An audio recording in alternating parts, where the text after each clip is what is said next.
dig into some acid music, or should I say some junglist? Tune in 3 till 6 in the morning. Action sounds of the Chilling 102.9.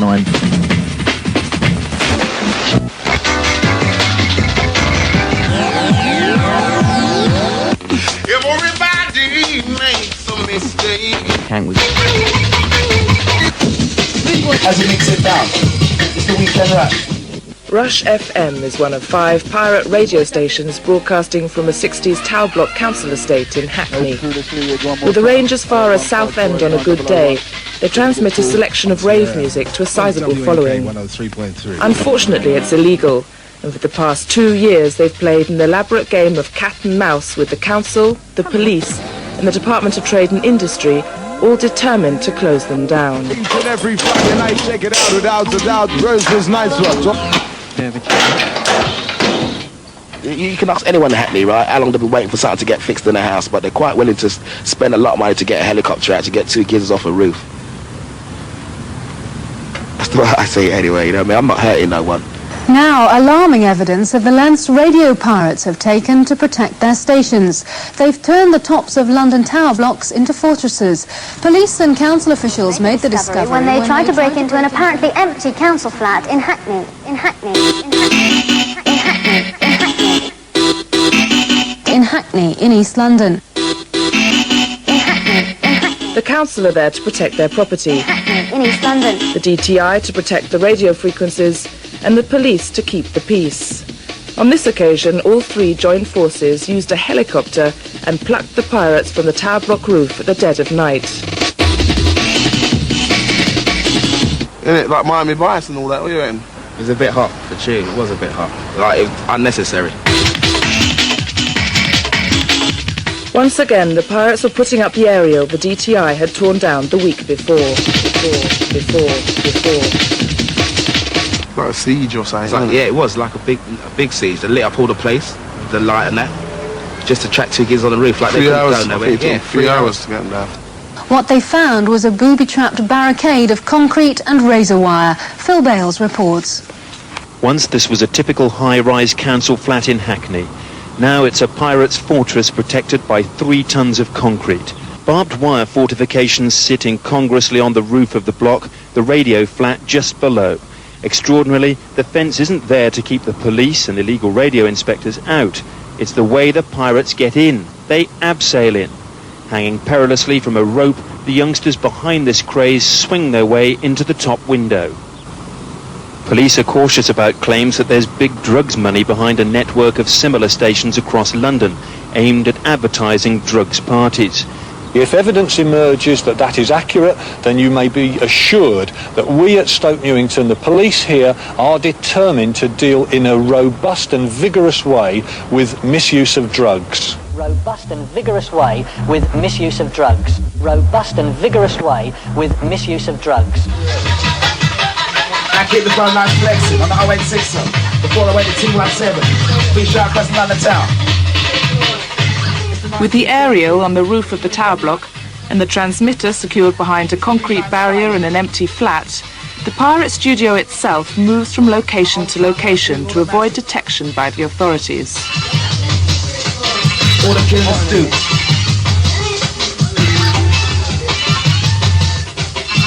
As we come and mix down the style. On the cruise power sound with the DJ Mark, alongside the Outlook, alongside the man like the Gaffer. On the MRC, and it's coming to style. As we mix down the style, it comes with it on wild. On the 19th Street, DJ Mark, it's alongside the Which is your area up there? Well, the 2 on the right hand side, the 2 on the scaffold poles. So you lumbered all that up? Yeah. In the lift, through the roof? Actually, we had to walk high up the stairs. Yeah. You took it up the stairs? Yeah, the pole, because it was too long to get to get in a lift.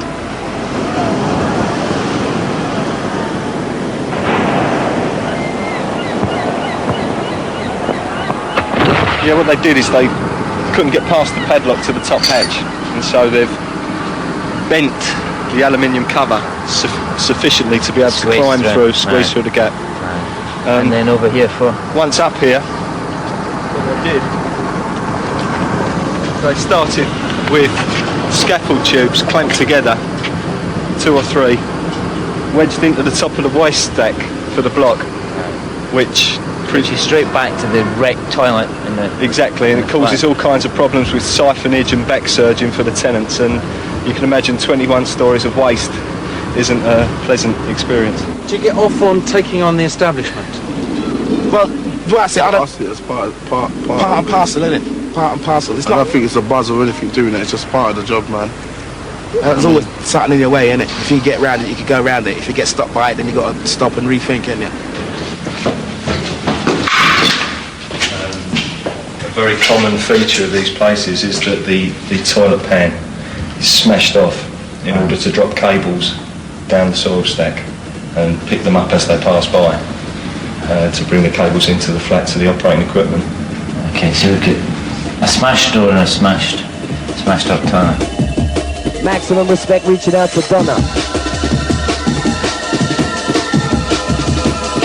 Maximum boost going out to the lovely lady like Tara. That's coming from the Swift. You know who you are, feeling that vibe.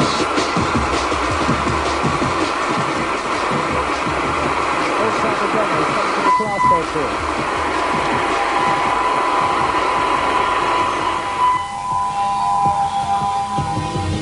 It's the rolling drums.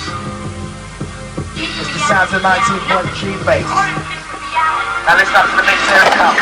Hi, it's hello Clive. We've got that UBR for you on 88.76 megahertz, and we think it's in about 189 degrees from here.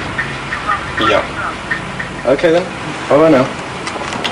Well, this is a transmitter that we seized from the top of a house, and as you can see, it's totally self-contained on this rafter. But as we had to remove the rafter as well, the transmitter came away with it. Well, this is a pirate radio transmitter completely enclosed within this cake tin, and as you can see, it's entirely fitted in this cake tin, but I think this, more than any other example that I've got today, emphasises how crude the pirate radio transmitters can be, and this one was no way it was going to keep on its frequency, and thereby caused interference to other services from within this cake tin, cake tin, cake tin, cake tin. So supposing you found, though, that your frequency was bleeding into an emergency frequency or another radio frequency, what would you do? Get it fixed. Change frequency. When I first come on here, we was on another pirate radio's frequency in South London. So I just changed the frequency. It's easy. Just go down to the rig doctor and he does it for you. The rig doctor? Yeah, it was. What's a rig doctor? It's an engineer who builds all the stuff. Top man, top geezer. Now, since the Broadcasting Act of 1990, it can be an unlimited fine or 2 years in jail, and my staff have got the ability to prosecute those people who run stations, who advertise on stations, and who supply stations. And also we've got the ability to seize and gain forfeiture of all the equipment used in pirate stations, including the records and tapes. And that in itself is really quite a strong deterrent for people. No, there ain't one station out there that gives the people what they want. Legal station. Not one legal station. It's play the music that we want to play. I don't tune into anything. People can phone up and ask for a certain record to be played, and we'll play it for them. We'll phone up and give their mate a shout on the other side of London or something like that, and we do it for them. It's buzz really for being on here as well. When we're on here and the phone calls is coming, and then you just get we're off the streets. When we ran, the people that ring in? Do you get to know the people who call in? yeah, a lot of people we start talking to come to our raves. We've got the regular listeners who've all been on from day one since we started. What do they ring for? Shouts, big us up, big them up, big their mates up, all sorts of things like that. Find out where raves is happening. What's going on this weekend, what's happening that weekend, all sorts of... I think there's a vast gulf between the listeners, who are average kids listening to particular kinds of music. There's a vast gap between them and the people who are actually organising and making money out of pirate radio stations. So what you're saying is that there are Mr. Bigs behind the stations?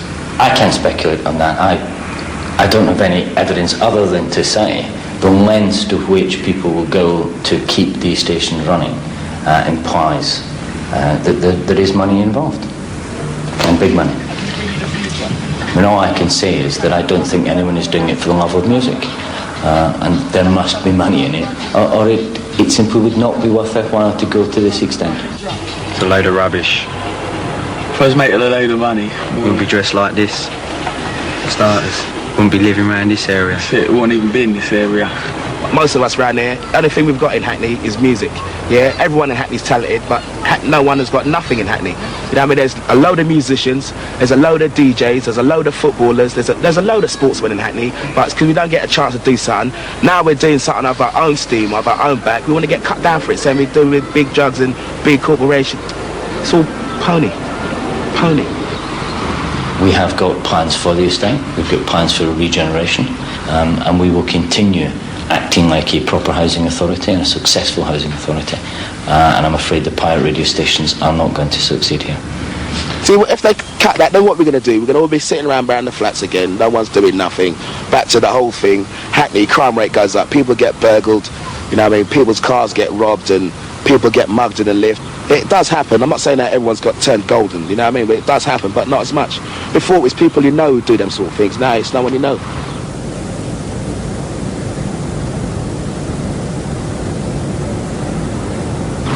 Whatever happens, I'll still do my radio station. I'll do it for the public now. When I started it to do it as a joke.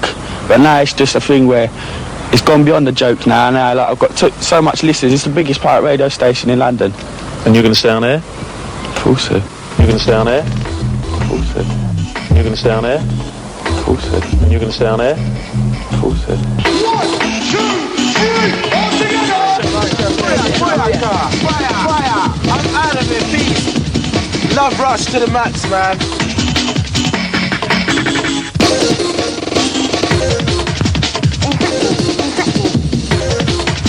In Hackney, in East London.